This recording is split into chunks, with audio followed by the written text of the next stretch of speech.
This butternut squash soup not only tastes great, but also keeps you warm, whether you're a cooking chef or picking up the cooking spoon for the first time. This recipe will inspire you. Come along and I will show you how it's done. First we add some butter to the pan and add sunflower oil. This combination prevents the butter from burning too quickly. In addition, the sunflower oil allows the onions to brown perfectly. Then we finely chop the onions. This step is crucial because finely chopped onions release their flavors optimally during cooking. We add them to the pan and roast the onions over a medium to high heat to deepen the flavor. Now let's focus on the butternut squash, starting with peeling it first. If you like, you can leave the skin on, as it is edible. We have removed it to make the squash soup even creamier. The elongated shape and the sweet and nutty flavor profile make it unique. Before we cut the pumpkin into pieces, we remove the seeds. By the way, the removed seeds can be roasted and then serve as a tasty snack in between. First, we cut the pumpkin into slices and then into even pieces. These should not be too large, so that they cook evenly. Interestingly, the butternut squash is not only known for the creamy texture, but is also rich in vitamins and nutrients, making it a healthy choice for any meal. Finally, we add the prepared squash pieces to the pan to simmer. This is how our spicy butternut squash soup is created step by step.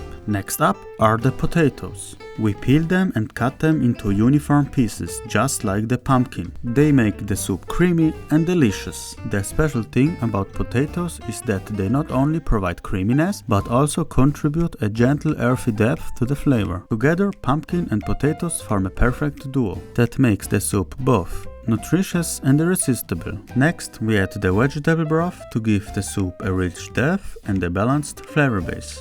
Then we season with chili flakes and mix everything. A touch of chili flakes also gives the soup a pleasant warmth, especially welcome on cooler days. We cook the soup covered until all the ingredients are soft. Then we puree it with an immersion blender until it reaches a creamy consistency. Already the pumpkin soup makes an irresistible impression, but there is still one small but crucial step that perfects the taste experience. We add cream and a pinch of salt and mix everything carefully. This not only gives the soup a creamy texture, but also a delicious taste that makes every spoonful a delight.